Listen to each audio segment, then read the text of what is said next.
On my most recent video about how 20, 30 years from now, we could potentially see a Joey Chestnut competed against Plumbers narrative start to pop up, this is the most common comment that I've gotten, and I've gotten different variations of it. It essentially boils down to 70 hot dogs is 70 hot dogs regardless. Your numbers are your numbers, and you can't really play defense, so what would the basis of a Plumbers argument be? And I want to clarify what I'm saying because I totally agree with the sentiment of this comment. For the record, I don't think Joey Chestnut's GOAT case will ever be in question, and I don't think there's a realistic scenario where 76 hot dogs and buns in 10 minutes will be viewed as anything other than ridiculous. I'm not saying that 30 years from now, the average hot dog eating contest competitor will be routinely putting up numbers in the 70s and we'll just view this as run-of-the-mill. That's not really what I'm trying to get at. Say there was a hypothetical competitor, or two, who on their best day could put up 64.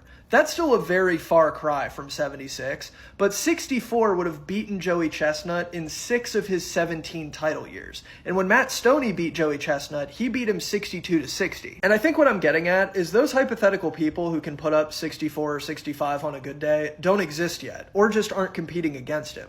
Joey Chestnut is so far ahead of the curve right now that even on an off day, he can still win by 20. Like, we don't have anybody who, even when he's off his game, can come remotely close to stealing a win. Now, maybe he's just so much of an anomaly and the curve never really advances all that much, and these people I'm talking about who could put up 64 or 65 never actually exist, or they never compete in the hot dog eating contest. But I think that's the path to this competed against Plumbers narrative that I'm talking about. It's not that Joey Chestnut's best numbers of 76, 75, 74 will be easily repeated in the future.